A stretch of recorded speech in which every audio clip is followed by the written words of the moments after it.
Okay, so a bit of phrasal verbs. Where were we up to? We got up to ending, we did time, we did progress, didn't we? But I think we were in the middle of the progress one. Coming along, muddle along, we talked about those ones. Yeah, lagging, that's right. We're up to this next section within that progress part. Phrasal verbs with through describe the process of achieving something or dealing with work. He has no ability to carry through. She sailed through her exams. I ploughed through the work. Interesting main verbs there. And they both have very different feelings and they convey a very different or opposite idea. So I want you to talk about those main verbs. So you've got through happening there, it's the process. So I guess the sort of image that occurs to me, well,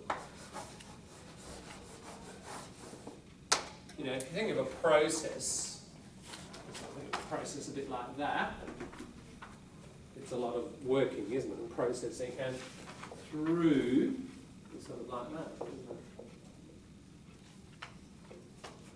Going through the process, going kind of through the centre of the activity. So that's why there's this through. Again, the key point is see the logic of the preposition and it's going to make a lot more sense. This is why we say sailed through or ploughed through, because there's this process that we move through. And on expresses the idea of continuing with an activity or task. On here has the same meaning as onwards. That's important. I've mentioned it before. But if we think of on, like the pen is on the desk, what's that got to do with moving through a process? It doesn't make sense, does it? But if we think of on as onwards, just short for onwards, that bit, now we can see, oh, okay, it's progressing forwards, moving on. Yeah, so it's a different kind of on. I can't carry on. They kept on until it was finished. Okay, so how about some discussion for a few minutes? I can see shied away is coming up. We haven't done it yet. I knew it was in here. We haven't. It's in the next section. Look, let's just warm up. We'll go through these together, perhaps, and we'll break up to the next group. He has no ability to carry through. What does that mean? If you carry through with something, keep going. Keep going. Yeah. Yeah. Yeah. Continue and actually finish it as well. Yeah. Yeah. So you say, you know, oh, I've got this great idea, blah, blah, blah, blah, blah, and then you don't actually do it. Or you're given an assignment and you don't finish it, you know, an assignment at work. And or, you know, in the meeting, oh, you're responsible for that, you're responsible for that, you're responsible for that. Next meeting, have you done it? No, sorry, didn't have the time. Hasn't carried through. So carry, now why carry? Carry? Yeah, why carry through? All right. Carry. What are you carrying? Yes. And that's a really good word to use because in English we say, think of collocation, you burden of responsibility. Responsibility is something you carry, or you bear the responsibility, not a collocation. So here's a conceptual metaphor, can you see? There's several terms that suggest responsibility is heavy. Again, he's got heavy responsibility. Many of these about responsibility. It's something that you carry. So you're carrying this responsibility, you're carrying it through the process, then you get to the other end. You put it down, you've achieved. So there's a very clear metaphor, a logical metaphor there. They kept, She sailed through her exams. How did she do it? She aced it. She aced it, yes, slang. What does that mean? That means like she did very well. Yes, why ace? Because like a tennis, when you ace, you That's true. get the point. Yeah. That could come from tennis. Even why do you say that in tennis? Oh, ace is it like Think of in the cards. cards number one. It's number one, isn't it? Yeah, Yes. ace is number one. Yeah. So the ace of spades, Yeah. most The ace powerful of spades. card. It's it's like even it's more powerful than the king, the queen. That's and the right. jack, So it's top. it's top. Yeah. So yeah, the It's top top shot card. in tennis. Yeah. And So ace in tennis really comes from the card game. yeah. Yeah, because I think the so. cards are older than the tennis the game. actual tennis. Yeah. Yeah, and here, well, your explanation. Yeah, you aced it. You came top or You came very near top. top. Yeah. Yeah, that's right. So why sail? She said. That's the meaning. So why has English picked this metaphor of sail? Maybe because it's on the surface. It's on the surface, yeah, or Because like studying is she a sailed process. smoothly. She didn't, smoothly. She that's didn't, it, She isn't sailed it? smooth. She It's didn't smooth. like go down. She didn't Is there a down. lot of resistance when you sail?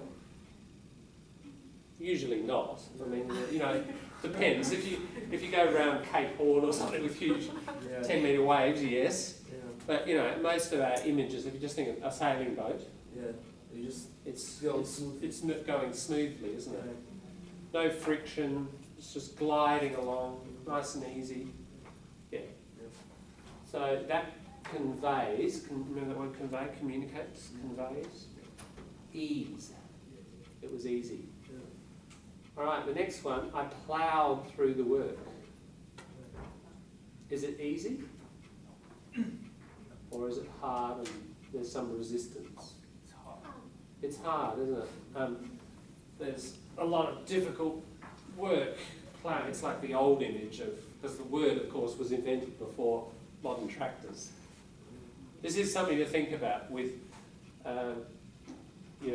language generally, any language, most of it has developed a lot earlier than current technology, hasn't it? So if you see plough, you don't think of a modern sort of 20-blade tractor-driven plough.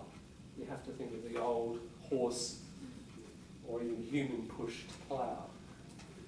So, easy or hard?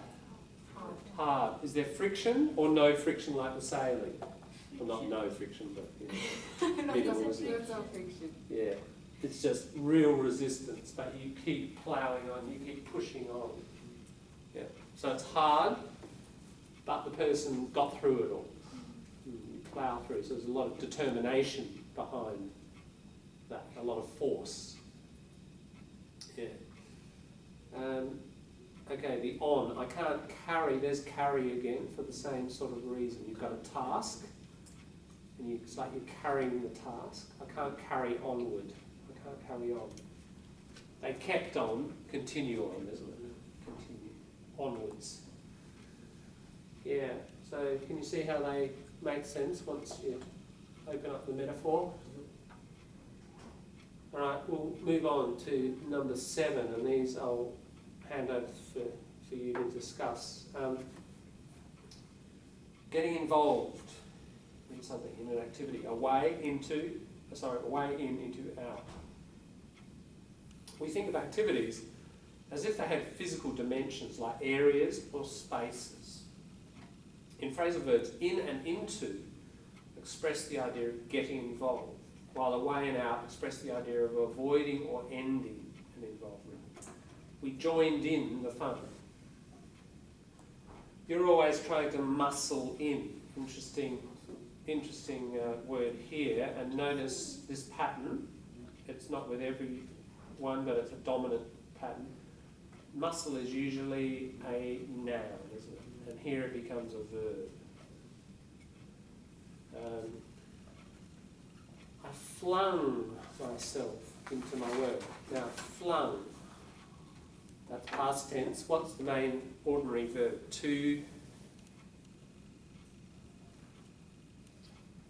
flung, flang, fling, flang. What is it? What's the main verb? Fling. Fling. Ah, good. Fling. What's fling mean? You're halfway there. Tell me 50%. That's a pass. 50%. What's fling? Throw. Yeah. Fling. There you go. Fling. Kate will never forget that word. Right. So you fling something fast.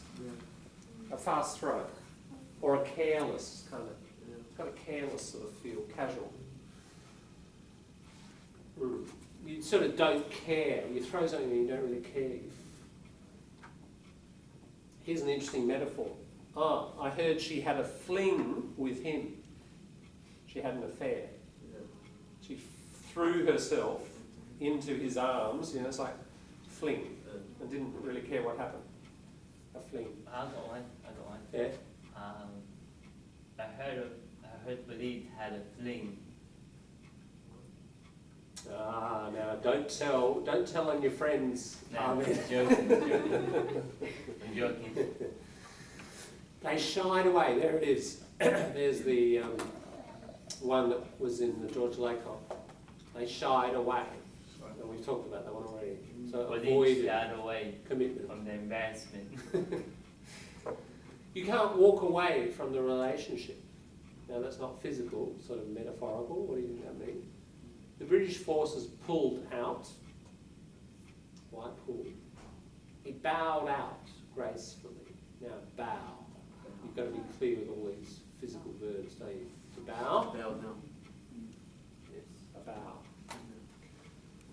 All right, I'll hand them over to you for 5 minutes, or so, a bit more. What do they mean? Why the main verb? What's it sort of showing metaphorically? And can you see how the into and away and out are working to describe involvement, getting involved, or getting uninvolved? Okay. We'll try to figure that out. Kate, maybe come up and join Tony and James. Can you for a chat?